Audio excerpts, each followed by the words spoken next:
आपको ये सब चीज़ें पढ़ के अच्छा लगेगा कि किस प्रकार से लॉजिकली हमने इन चीज़ों को समझ लिया। बिना रटे हुए एक बार देखने से आप क्लियर कर जाओगे कि किस प्रकार एक ट्रांजिटिव वर्ब है वो इंट्रांजिटिव की तरह व्यवहार कर सकती है, किस प्रकार एक इंट्रांजिटिव ट्रांजिटिव की तरह व्यवहार कर सकती है। इन शब्दों को हम जज नहीं कर सकते। अगर हम इनको क्लियर कर सकते हैं तो एक सेंटेंस के माध्यम से ही क्लियर कर सकते हैं। सीधा आपके सामने कोई शब्द या फिर वर्ब लिखी हुई है, जैसे मैंने लिखने की कोशिश की थी फ्लाई, और यहाँ पे आगे मैंने यहाँ पे समझाने की कोशिश की है, तो उसके बाद हमने ये भी शब्द अपने समझने की कोशिश की थी, ये नया रूल पढ़ने की कोशिश की थी, या फिर नया रूल अपने को यहाँ पे मैंने आपको बताया है कि कोई भी जो भी किसी भी वर्ब का जो ऑब्जेक्ट होता है वो सीधा डायरेक्ट ऑब्जेक्ट ना होकर noun, pronoun, infinitive, gerund, phrase, clause भी हो सकते हैं। ये सब चीज़ें मैंने आपको समझाने की कोशिश की है। हर एक शब्द, हर एक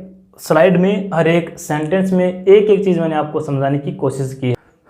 hello, welcome to the quality education. This is the third video about verb.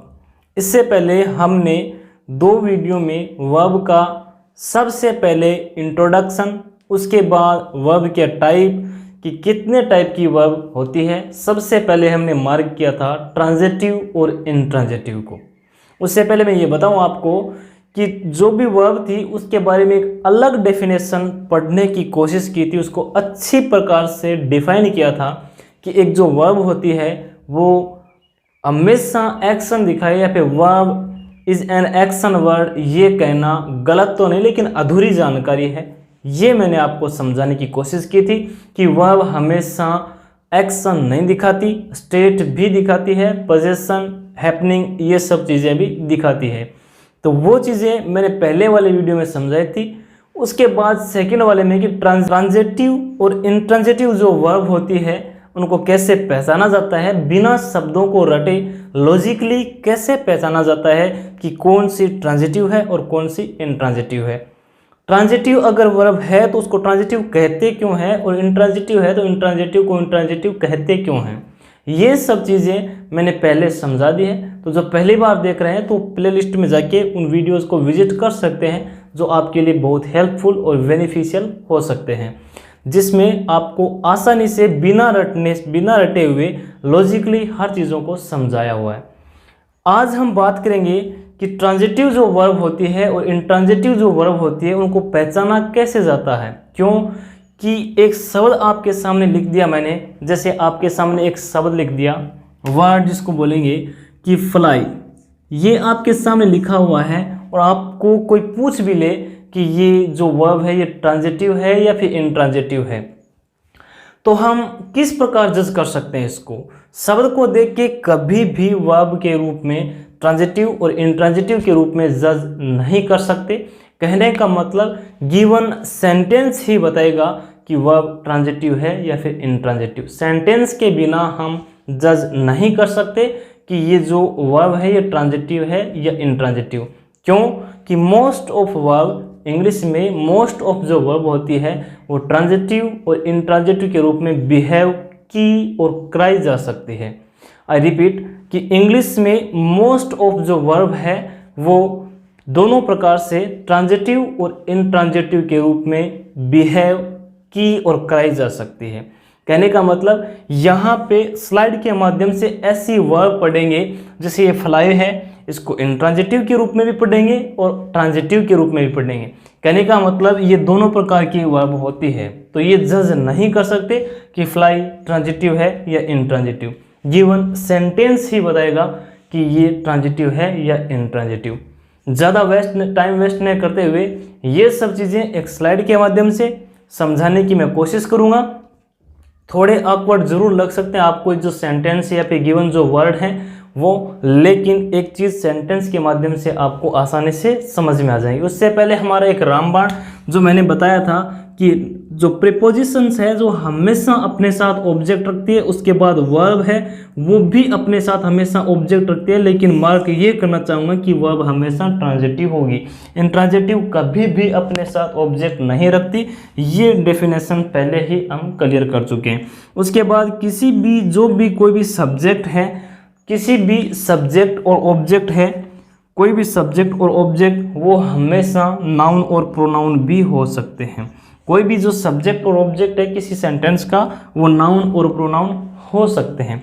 उसके बाद टाइम, प्लेस और मैनर बताने वाले जो भी शब्द होते हैं वो क्या कहलाते हैं, वर्ब नहीं कहला के एडवर्ब कहलाते हैं। ये चीज़ मैंने पहले ही क्लियर की थी पीछे वाले वीडियो में, जहाँ पे ये एक लॉजिक के साथ भी समझाया था कि जहाँ पे भी किसी की चीज़ को कहाँ के रूप में बताएं वो हमेशा एडवर्ब होती है, वो पहले इसको दिखाएगी। ठीक है, ये सब चीज़ें मैंने आपको समझाने की कोशिश की थी। अब चलिए इस स्लाइड की तरफ चलते हैं और स्लाइड के माध्यम से एक एक सेंटेंस को पढ़ के उसे क्लियर करेंगे कि ये जो वर्ब है ये ट्रांजिटिव है या फिर इनट्रांजिटिव। उससे पहले हर प्रकार की डेफिनेशन उनके बारे में आपको समझा चुका हूँ। अब हम एकदम आसानी से जज कर पाएंगे एक सेंटेंस को देख के। बिना सेंटेंस के संभव नहीं है। खुद ऑक्सफोर्ड भी ये बात लिखती है कि गिवन सेंटेंस है वही बता पाएगा कि ट्रांजिटिव है या फिर इनट्रांजिटिव दी गई वर्ब। एक स्टेटमेंट पहले ही जानते हैं कि जो भी वर्ब होती है ट्रांजिटिव होती है वो अपने साथ ऑब्जेक्ट रखते हैं। सिर्फ ट्रांजिटिव के बारे में ये बात ध्यान में रखेंगे। तो चलिए चलते हैं स्लाइड की तरफ, देखते हैं। चलिए देखते हैं कि ये जो आपके सामने 4 या 5 सेंटेंस है इनके माध्यम से हम समझने की कोशिश करेंगे कि गिवन सेंटेंस में जो वर्ब है वो ट्रांजिटिव है या फिर इनट्रांजिटिव। सबसे पहला सेंटेंस अपने सामने है birds fly in the sky, कि पक्षी आसमान में उड़ते हैं। सबसे पहले ट्रांजिटिव के बारे में हमने ये मार्क किया था कि ट्रांजिटिव का मतलब भी होता है टू पास ओवर, यानी एक जो काम कर रहा है उसका प्रभाव दूसरे पे पड़ेगा, किसी न किसी के द्वारा काम किया जाएगा, वो ऑब्जेक्ट रखेगी अपने साथ, इसलिए वो ट्रांजिटिव होगी। इंडिया डिफीटेड इन ऑस्ट्रेलिया नहीं होगा, इंडिया डिफीटेड ऑस्ट्रेलिया। ये हमने पढ़ा था कि हाँ इंडिया है वो किसी न किसी अन्य देश को हरा रहा है, तो हारने वाले पे प्रभाव पड़ रहा है। ऑस्ट्रेलिया है वो इंडिया से हार रहा है। ठीक उसी प्रकार से समझेंगे इन शब्दों को जैसे पहले समझे थे। जैसे birds fly in the sky, कहने को तो यहाँ पे ऑब्जेक्ट है, लेकिन ये जो ऑब्जेक्ट है ये प्रीपोजिशन का ऑब्जेक्ट है। तो प्रीपोजिशन के पास जहाँ पे ऑब्जेक्ट है वो हमेशा सेंटेंस है या फिर हमेशा जो वर्ब है इनट्रांजिटिव ही जाएगा, ट्रांजिटिव उसको नहीं कहेंगे। यानी जिसके पास ऑब्जेक्ट नहीं है वो इनट्रांजिटिव है। ये देख के आपको ऑकवर्ड लग सकते हैं कि किस प्रकार की जानकारी यहाँ पे दी जा रही है। तो कहने का मतलब जो सेंटेंस आपके सामने है ये सेंटेंस ही बता पाएंगे कि ये जो आपकी वर्ब है वो ट्रांजिटिव है या इनट्रांजिटिव। क्यों कि हर वर्ब को मैंने 2 सेंटेंसों में बांटा है और 2 सेंटेंसों में समझेंगे, एक में इनट्रांजिटिव है एक में ट्रांजिटिव है। वही सेम वर्ब ट्रांजिटिव है और वही सेम वर्ब इनट्रांजिटिव है। तो कैसे, क्यों ये सेंटेंस ही बता पाएगा कि birds fly in the sky, पक्षी आसमान में उड़ते हैं। तो उड़ते हैं यहाँ पे किसी को उड़ाने की जरूरत नहीं पड़ती, पक्षी वहाँ पे उड़ते हैं, पक्षी यहाँ पे उड़ते हैं, पक्षी समुद्र पे उड़ते हैं, कहीं पे उड़ते हैं पक्षी, उनको उड़ाने की ज़रूरत नहीं है। तो जहाँ पे उड़ाने की ज़रूरत नहीं है तो इन पे प्रभाव नहीं पड़ रहा, टू पास ओवर नहीं हो रहा, इसलिए ये इनट्रांजिटिव है। तो यहाँ पे जो फ्लाई वर्ब है ये इनट्रांजिटिव जा रही है। ये जो अपना ऑब्जेक्ट है ये प्रीपोजिशन का ऑब्जेक्ट है, द स्काई ऑब्जेक्ट प्रीपोजिशन का ऑब्जेक्ट है। सेकंड पर चलते हैं, I can fly an airplane, मैं तो प्लेन भी उड़ा सकता हूँ, या फिर मैं किसी व्हीकल, ट्रक, जहाज इन सब को भी चला सकता हूँ, उड़ा सकता हूँ। तो कहने का मतलब यहाँ पे एक शब्द है उसको birds fly in the sky, पक्षी आसमान में उड़ सकते हैं यानी उड़ते हैं, और यहाँ पे फ्लाई का मतलब होता है उड़ाना। एक शब्द को देख के हमारे सामने कोई भी शब्द लिखा हुआ है उसका मीनिंग जज नहीं कर सकते हम। वापस वही बात कहूँगा, एक रट के एक शब्द को नहीं कह सकते कि फ्लाई का मतलब उड़ना होता है या फिर उड़ते हैं। गिवन सेंटेंस ही बताएगा वापस कि फ्लाई का मतलब क्या होता है। क्यों कि यहाँ पे फ्लाई का मतलब होता है उड़ते हैं और यहाँ पे फ्लाई का मतलब होता है उड़ा सकता हूँ। उड़ाना उड़ते अलग अलग हो गया। तो एक सेंटेंस ही बता पाएगा, रटना नहीं है, लॉजिकली हर चीज़ को समझना है। रटने से कोई चीज़ याद नहीं रह सकती, लॉजिकली जो चीज़ समझ गए वो चीज़ हमेशा के लिए याद रहेगी। तो कहने का मतलब यहाँ पे जो फ्लाई है वो एक बार उड़ते हैं एक बार उड़ाने के रूप में काम हो रहा है। तो गिवन सेंटेंस ही बताएगा। एक में फ्लाई है जो ट्रांजिटिव है, एक में इनट्रांजिटिव है। पहले वाले में इंट्रांजिटिव है क्योंकि इसके पास ऑब्जेक्ट नहीं है। जहां तक वर्ब के पास अपना ऑब्जेक्ट नहीं है वो इंट्रांजिटिव जाएगा। I can fly an airplane, मैं एक एरोप्लेन उड़ा सकता हूं। अब एरोप्लेन उड़ाया जाएगा, प्रभाव पड़ेगा, टू पास ओवर होगा, यहाँ पे काम किया जाएगा। तो कहने का मतलब एक सेंटेंस के माध्यम से हम समझ रहे हैं कि यहाँ पे जो वर्ब है, वर्ब के पास अपना ऑब्जेक्ट है, और जिस वर्ब के पास अपना ऑब्जेक्ट है मस्ट बी कॉल्ड ट्रांजिटिव, उसको हम क्या बुलाएंगे, ट्रांजिटिव पुकारेंगे, ट्रांजिटिव वर्ब कहेंगे। तो कहने का मतलब एक ही वर्ब को ट्रांजिटिव और इंट्रांजिटिव दोनों तरीकों से बिहेव कराया जा सकता है। ये आपके सामने सेंटेंस दिया है। ठीक, दूसरा सेंटेंस देखते हैं कि we eat so that we may live. ये एक प्रोवर्ब है इंग्लिश की कि हमें जो खाते हैं, हम खाना खाते हैं इसलिए खाना खाते हैं कि हम जिंदा रह सकते हैं या फिर जिंदा रह सकें। एकदम कंप्लीट हूबहू ट्रांसलेट करना इंग्लिश में पॉसिबल नहीं है, ये ग्रामर है, इसमें वेरिएशन आते जाते रहते हैं। तो कहने का मतलब यहाँ पे रह सकते हैं एक किसी प्रकार की पॉसिबिलिटी है, इसलिए यहाँ पे मे मॉडल का प्रयोग किया है। और हमेशा जहाँ पे भी सो दैट कंजक्शन से किसी सेंटेंस को जोड़ते हैं तो वहाँ पे मे का ही प्रयोग होता है। ये सब चीज़ें मैं आपको मॉडल में क्लियर कराऊंगा जब हम मॉडल्स पढ़ेंगे। तो यहाँ पे सो दैट कंजक्शन है, इस कंजक्शन से पहले यहाँ पे एक सेंटेंस है और एक कंजक्शन के बाद यहाँ पे एक सेंटेंस है, जहाँ पे दोनों ही प्रकार की वर्ब में किसी भी प्रकार का ऑब्जेक्ट नहीं है। ये ऑब्जेक्ट नहीं है, यहाँ पे ईट के पास किसी प्रकार का ऑब्जेक्ट नहीं है। अगर ऑब्जेक्ट नहीं है तो मस्ट बी कॉल्ड इंट्रांजिटिव, इसको इंट्रांजिटिव कहेंगे। तो यहाँ पे एक बार हमने ईट को इंट्रांजिटिव पढ़ा, आगे जाके ट्रांजिटिव पढ़ेंगे। तो कहने का मतलब कन्फ्यूजन वर्ड है, ये कन्फ्यूजन नहीं है, यानी कन्फ्यूज कर रहे हैं कि ट्रांजिटिव कब पुकारेंगे, इंट्रांजिटिव कब पुकारेंगे। तो आप पढ़ के किसी भी सेंटेंस को पढ़ने के बाद बता सकते हो कि दी गई इसमें जो वर्ब है वो ट्रांजिटिव है या फिर इंट्रांजिटिव है। समझ रहे हैं आप। तो देखो दूसरा जो सेंटेंस है, I have eaten that pizza. अब हम इसको पिज़्ज़ा पुकारते हैं लेकिन इसका प्रोनाउंसिएशन जाएगा PITSA, पिज़्ज़ा, पिज़्ज़ा जाएगा। इटालियन टर्म्स है, इसको इसी हिसाब से ही पढ़ेंगे। पिज़्ज़ा होता है हमेशा, पिज़्ज़ा नहीं होता, हालांकि पढ़ते हम पिज़्ज़ा हैं, वेरीफाई कर सकते हैं आप। तो यहाँ पे पिज़्ज़ा खाने का काम हो रहा है, यानी पिज़्ज़ा खा लिया। वर्ब है, ये वर्ब के पास ऑब्जेक्ट पिज़्ज़ा है, वो पिज़्ज़ा है, मैंने वो पिज़्ज़ा खा लिया या फिर मैंने वो खाना खा लिया। तो कहने का मतलब यहाँ पे ऑब्जेक्ट है इसलिए ये ट्रांजिटिव जाएगी, इसको ट्रांजिटिव कहेंगे। तो कहने का मतलब ये चीज़ आप पहले से समझ चुके हैं कि जिसके पास ऑब्जेक्ट है वो ट्रांजिटिव है, जिसके पास ऑब्जेक्ट नहीं है वो इंट्रांजिटिव है। तो यहाँ पे दोनों जो वर्ब जो हैं वो ट्रांजिटिव और इंट्रांजिटिव की तरह व्यवहारित हैं। तो कहने का मतलब जो समझाने का मेरा मतलब था, इसका मतलब यही है कि ट्रांजिटिव और इंट्रांजिटिव दोनों तरीके से किसी वर्ब को बिहेव कराया जा सकता है या फिर कर सकती हैं। तो कहने का मतलब किसी भी एक सामने आपके शब्द लिखा हुआ है ईट, तो उसको सीधा देख के नहीं कह सकते, जज नहीं कर सकते कि ये ट्रांजिटिव है। ये मेरा समझाने का मतलब था एक सेंटेंसों के माध्यम से, जो आपको एक बार awkward या फिर बेढंगा सा जरूर लगा होगा, लेकिन अब किसी भी आप शब्द को देखोगे, देख के कभी नहीं कहोगे कि ये ट्रांजिटिव है। हमेशा सेंटेंस पढ़ना, मार्क करना, उसको फिर देखना कि ट्रांजिटिव है या इंट्रांजिटिव। ठीक उसी प्रकार से अगले सेंटेंसों में समझेंगे। तो यहाँ पे ईटन जो है ये ट्रांजिटिव जाएगा, यहाँ पे जो ईट है, हाँ हालांकि ये वर्ब एक ही है, टेंस का फॉर्म चेंज करने से वर्ब चेंज हो गई है या फिर वर्ब के चेंज होने से टेंस का फॉर्म चेंज हो गया है, मतलब तो इनका वही है, ईट मतलब खाना। तो यहाँ पे we ate so that we may live, कि हम रहने के लिए हमेशा खाना ज़रूरी है या फिर हमें खाना खाना चाहिए इसलिए हम जिंदा रह सकें, ये प्रोबेबिलिटी है। या हमेशा मे का प्रयोग इसलिए हुआ है कि हमेशा जिंदा नहीं रह सकते, सिर्फ पॉसिबिलिटी है।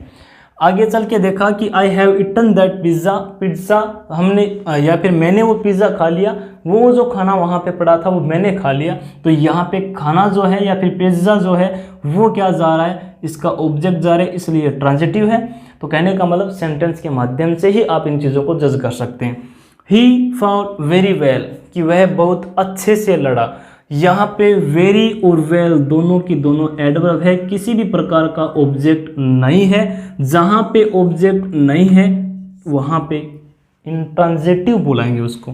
तो यहाँ पे फाउट है, इंट्रांजिटिव है। ये जो सेंटेंस है यहाँ पे कि he dedicated his life to fighting racism, कि रेसिज्म के साथ या फिर रेसिज्म से, यहाँ पे भी ये चीज़ मार्क करना चाहूँगा कि यहाँ पे ना तो कोई फ्रॉम ना कोई विथ ऐसी प्रीपोजिशन है, लेकिन फिर भी इसको से या फिर के साथ पढ़ने की कोशिश करेंगे। क्यों? क्योंकि कुछ प्रीपोजिशंस होते हैं जिनका प्रयोग हम करते हैं बिना वहाँ पे लिखे हुए, या फिर जो हमने पहले ही पढ़ा था पिछले वाले वीडियो में कि द आर्मी अटैक्ड टेररिस्ट, कि आर्मी ने टेररिस्ट पे अटैक कर दिया, तो वहाँ पे पर था लेकिन ऑन का प्रयोग नहीं किया। क्यों नहीं किया? ये रटिव टाइप बात नहीं जाननी थी, लॉजिकली समझा था कि अटैक्ड है वो ट्रांजिटिव वर्ब है। क्यों? कि आक्रमण हो रहा है, कोई प्रभावित हो रहा है, तो वो ट्रांजिटिव वर्ब अपने तुरंत बाद ऑब्जेक्ट रखती है, किसी को यहाँ पे इंटरफेयर नहीं करने देती। ये चीज़ आप लॉजिकली समझने की कोशिश करना। तो ही डेडिकेटेड की उसने समर्पित कर दी हिज लाइफ, अपनी ज़िंदगी टू फाइटिंग, लड़ने के लिए रेसिज्म के साथ, रेसिज्म के साथ या फिर रेसिज्म से लड़ने के लिए, या फिर रेसिज्म से लड़ने के लिए उसने अपनी पूरी ज़िंदगी समर्पित कर दी या फिर दांव पे लगा दी। तो यहाँ पे जो फाइटिंग है वो एक ट्रांजिटिव वर्ब है, क्योंकि इसके पास अपना ऑब्जेक्ट है, तो ऑब्जेक्ट है इसलिए ये क्या है? ट्रांजिटिव है। तो ठीक इसी प्रकार से यहाँ पे फाउट को हमने इंट्रांजिटिव पढ़ा था, क्योंकि इसके पास ऑब्जेक्ट नहीं था। वेरी और वेल ये है एडवर्ब। इसके बाद फाइटिंग है, इसके पास अपना ऑब्जेक्ट है, इसलिए इसको ट्रांजिटिव मार्क करेंगे। तो ये चीज़ आप अच्छे तरीके से समझे होंगे इन सेंटेंसों के माध्यम से, जो मैंने चीज़ डिफाइन करने की कोशिश की थी कि जो भी ट्रांजिटिव और इंट्रांजिटिव वर्ब होती है वो एक दूसरे के रूप में बिहेव की और कराई जा सकती है। कभी भी जज नहीं करना। एक शब्द आपके सामने लिखा हुआ है, उसको as a meaning, as a verb जज नहीं करना। गिवन सेंटेंस या फिर उस सेंटेंस के अकॉर्डिंग ही आप बता सकते हो कि ये वर्ब है, ट्रांजिटिव है, इंट्रांजिटिव है, इन्फिनिटिव है, जेरंड है, या फिर क्या चीज़ है। वो सब चीज़ें बाद में की। अब मैं कुछ ऐसी चीज़ और स्लाइड के माध्यम से एक स्लाइड और, जिसके माध्यम से मैं आपको बता पाऊँ कि जो भी वर्ब होती है उसके बाद जो लगने वाला ऑब्जेक्ट है, नाउन, प्रोनाउन, एडवर्ब जो मैंने समझा दिया, इन्फिनिटिव, जेरंड, क्लॉज, फ्रेज, सब कुछ हो सकते हैं। वो चीज़ मैं आपको यहाँ पे समझाने की कोशिश करूँगा। ये जो सेंटेंस है हूबहू कॉपीड है किससे? ऑक्सफोर्ड से। तो वहाँ पे आप वेरीफाई कर सकते हो इस चीज़ को, वहाँ पे उसने बहुत अच्छे से समझाने की कोशिश की है, ठीक इन्हीं एग्जाम्पलों के माध्यम से या फिर इसी प्रकार की डेफिनेशंस के साथ। क्यों? कि किसी भी वर्ब को डिफाइन नहीं कर सकते, किस प्रकार से? उसकी मतलब एक वर्ब के सामने उस शब्द को देख के डिफाइन करेंगे, सेंटेंस को देख के। ठीक है, तो अब हम नेक्स्ट स्लाइड के साथ इन चीज़ों को और बेहतरीन तरीके से समझने की कोशिश करेंगे। इस स्लाइड के माध्यम से मैं आपको एक नई चीज़ सिखाने की कोशिश करूंगा। वो नई चीज़ ये है कि एक वर्ब के तुरंत बाद आने वाला जो ऑब्जेक्ट है वह कौन सी? ट्रांजिटिव ही होगी, जिसके बाद ऑब्जेक्ट आएगा। इंट्रांजिटिव के बाद ऑब्जेक्ट नहीं आता। ये चीज़ हम बार बार पढ़ चुके हैं या सीखने की कोशिश कर चुके हैं। एक जो वर्ब होती है उसके बाद एक ऑब्जेक्ट डायरेक्ट न होके, सीधा डायरेक्ट ऑब्जेक्ट न होके क्या क्या हो सकता है? वो नाउन भी हो सकती है, प्रोनाउन भी हो सकती है, जेरंड भी हो सकती है, इन्फिनेटिव, फ्रेज, क्लॉज कुछ भी हो सकती है। तो ये सब चीज़ें मैं आपको यहाँ पे समझाने की कोशिश कर रहा हूँ। कहने का मतलब ही इन्वाइटेड हिज फ्रेंड, कि उसने उसके मित्र को आमंत्रित किया। तो यहाँ पे इन्वाइटेड ट्रांजिटिव है, क्योंकि इसको ट्रांजिटिव मार्क इसलिए करेंगे कि इसके पास अपना ऑब्जेक्ट है, और यहाँ पे जो ऑब्जेक्ट है वो नाउन की तरह बिहेव कर रहा है या फिर नाउन है। यहाँ पे जो ऑब्जेक्ट है वो नाउन है। तो एक बात हमारी यहाँ पे क्लियर हो गई कि जो भी वर्ब होती है तो वहाँ पे डायरेक्ट ऑब्जेक्ट न होकर नाउन भी हो सकती है। ही इन्वाइटेड मी, उसने यहाँ पे मुझे भी आमंत्रित किया है, यहाँ पे फ्रेंड को आमंत्रित किया था। तो मी यहाँ पे प्रोनाउन है, तो यहाँ पे ये भी अपनी डेफिनेशन या फिर हमारा जो ये भी रूल था, लॉजिकल जो रूल था वो भी क्लियर हो रहा है कि वहाँ पे प्रोनाउन भी हो सकता है ऑब्जेक्ट। इसके बाद he want to live this city, he want to live this city, तो इसको हम ऑब्जेक्ट नहीं कह सकते, सॉरी इसको हम वर्ब नहीं कह सकते। वो चीज़ आई हैव टू गो सबसे पहले वाले वीडियो में मैंने समझाने की कोशिश की थी कि टू के बाद जो आने वाले होते हैं वो हमेशा इन्फिनेटिव होते हैं। इन्फिनेटिव जिसको अपन बोलते हैं मैथमेटिक्स में जिसका कोई चेंज नहीं होता, और इन्फिनेटिव जो होते हैं वो नाउन प्रोनाउन किसी भी प्रकार से उनको व्यवहारित किया जा सकता है। कहने का मतलब इन्फिनेटिव कभी भी वर्ब इंग्लिश में नहीं होती। ये चीज़ मैंने वहाँ पे समझाने की कोशिश की थी। तो कहने का मतलब यहाँ पे जो ऑब्जेक्ट है इसका ऑब्जेक्ट नहीं देंगे, तो कहने का मतलब इसके बाद जो वर्ब है तो वर्ब के बाद ऑब्जेक्ट नहीं है, ये जो क्या है अपना इन्फिनेटिव है। तो ये भी यहाँ पे अपनी चीज़ क्लियर हो रही है कि वर्ब के बाद हमेशा इन्फिनेटिव भी हो सकता है। उसके बाद आई लव एक्टिंग, यहाँ पे मैंने वो भी चीज़ समझाने की कोशिश की कि हमेशा आईएनजी जो लगी वर्ब है जिसको अपन वर्ब कहते हैं वो वर्ब नहीं होती। जेरन नाम की भी इंग्लिश में कोई चीज़ होती है, एक नए या फिर मॉडर्न इंग्लिश के आधार पर ये एक जेरन है, और इंग्लिश में हमेशा जो वर्ब होती है वो इसके बाद सीधा ऑब्जेक्ट न आगे जेरन भी हो सकता है। ये चीज़ भी अपने को समझाने की कोशिश की है, मैंने आपको समझाने की कोशिश की है। I know how to play guitar, कि किस प्रकार गिटार बजाया जा सकता है हमेशा किसी चीज़ को, कि आई नाउ मैं जानता हूँ हाउ टू स्विम कैसे तैरा जाता है, तो इसके बाद हाउ के बाद टू का प्रयोग करेंगे, वापिस वर्ब की फर्स्ट फॉर्म ने कह के यहाँ पे इनको क्या कहूँगा मैं, जो इन्फिनेटिव है वो कहूँगा। लेकिन एक पूरा का पूरा sentence how to play guitar, इसको अपना एक पूरा का पूरा कंप्लीट सेंटेंस होता है, वो क्या होता है एक फ्रेज होता है। उसके बाद I now see is honest, कि वह ईमानदार है, ये क्लाउज है जिसके पास खुद की अपनी एक वर्ब होती है। यहाँ पे एक वर्ब है जो खुद की एक वर्ब है, इसलिए क्लाउज है। तो ये सब चीज़ें मैं आपको वापस समझाने की कोशिश कर रहा हूँ। यहाँ पे एक चीज़ मैंने यहाँ समझाने की कोशिश की थी कि यहाँ पे वर्ब के बाद ऑब्जेक्ट सीधा ना हो के नाउन प्रोनाउन इन्फिनेटिव जेरन और फ्रेज और क्लोज भी हो सकते हैं। कहने का मतलब ही इन्वाइटेड हिज फ्रेंड, कि उसने उसके मित्र को आमंत्रित किया। तो यहाँ पे इन्वाइटेड वर्ब है, ट्रांजिटिव है, यहाँ पे वापस ट्रांजिटिव है, यहाँ पे ट्रांजिटिव नहीं पढ़ रहे हम, यहाँ पे ये पढ़ने की कोशिश करें कि नाउन प्रोनाउन ये सब चीज़ें भी हो सकती है। कैसे कि यहाँ पे इन्वाइट किया अपने मित्र को, तो मित्र है नाउन। इसके बाद जो यहाँ पे मेरे को इन्वाइट किया, तो मैं यहाँ पे क्या ये प्रोनाउन होती है। जैसे इसके बाद अगले वाला सेंटेंस है he wants to leave this city, कि वह इस शहर को छोड़ना चाहता है। तो इस शहर को छोड़ना चाहता है, तो कहने का मतलब ये जो वर्ब है इसके बाद अब इसको अपन ऑब्जेक्ट नहीं कहेंगे, क्योंकि टू के बाद वर्ब की फर्स्ट फॉर्म इसको हम नहीं कह रहे। यहाँ पे इन्फिनेटिव जो चीज़ होती है वो मैंने समझाई थी कि इन्फिनेटिव होती है जिसको अपन कभी वर्ब नहीं कहते, वो नाउन प्रोनाउन सब की तरह व्यवहार कर सकती है, जिसको बाद में बेसिक से पढ़ेंगे जब इनकी बारी आएगी। इसके बाद आई लव एक्टिंग, इसको हम कभी नहीं कह सकते कि ये वर्ब है।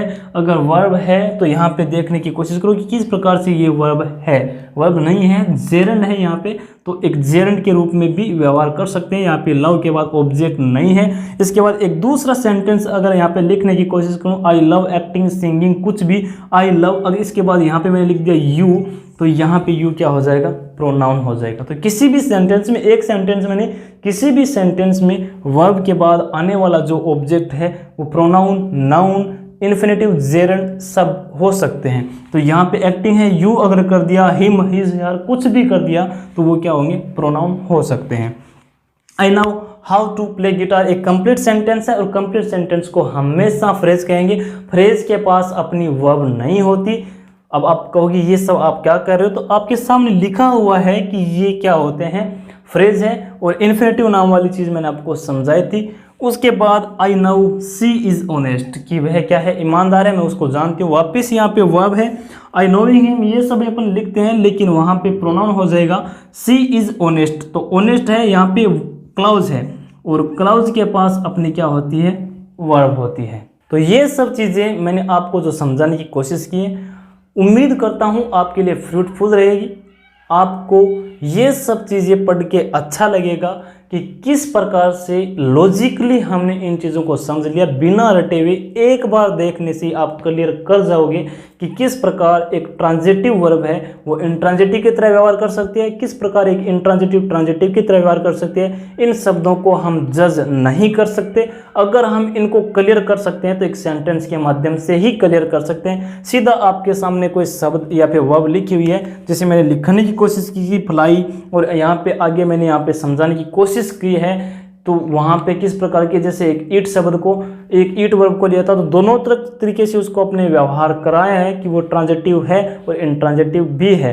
तो कहने का मतलब आपके सामने एक शब्द लिखा हुआ है, उस शब्द को कभी भी उस वर्ब को ट्रांजिटिव इंट्रांजिटिव नहीं कहेंगे, पूरे कंप्लीट सेंटेंस को पढ़ेंगे और कंप्लीट सेंटेंस को पढ़ने के बाद भी हम मार्क कर सकते हैं कि ये ट्रांजिटिव है या फिर इंट्रांजिटिव। उसके बाद हमने ये भी शब्द अपने समझने की कोशिश की थी, ये नया रूल पढ़ने की कोशिश की थी, या फिर नया रूल अपने को यहाँ पे मैंने आपको बताया है कि कोई भी जो भी किसी भी वर्ब का जो ऑब्जेक्ट होता है वो सीधा डायरेक्ट ऑब्जेक्ट ना होकर noun, pronoun, infinitive, gerund, phrase, clause भी हो सकते हैं। ये सब चीज़ें मैंने आपको समझाने की कोशिश की है। हर एक शब्द, हर एक स्लाइड में, हर एक सेंटेंस में एक एक चीज़ मैंने आपको समझाने की कोशिश की है।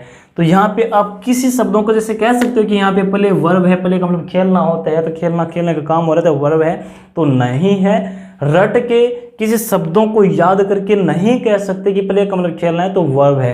क्यों कि ये क्या चीज़ है, इन्फिनेटिव जो समझाई थी, और पूरा का पूरा क्या है, एक फ्रेज है, और फ्रेज के पास अपनी वर्ब नहीं होती। ये चीज़ आप कहीं पे भी कैसे भी पढ़ सकते हो। इसके बाद आईएनजी को कभी वर्ब नहीं बोलेंगे, वो जेरंड होती है। अगर वर्ब होती है तो आप खुद चेक कर सकते हैं इसको।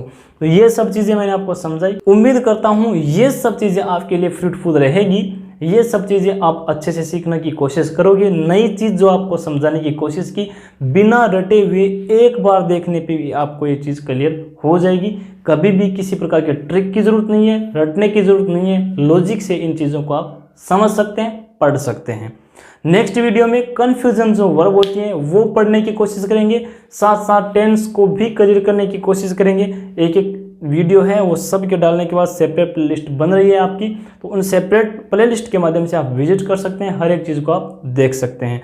तो कहने का मतलब ये सब चीज़ें आपके लिए उम्मीद करता हूँ अच्छी रहेंगी। मिलते हैं नेक्स्ट क्लास में, तब तक take care, bye bye, stay home, stay safe.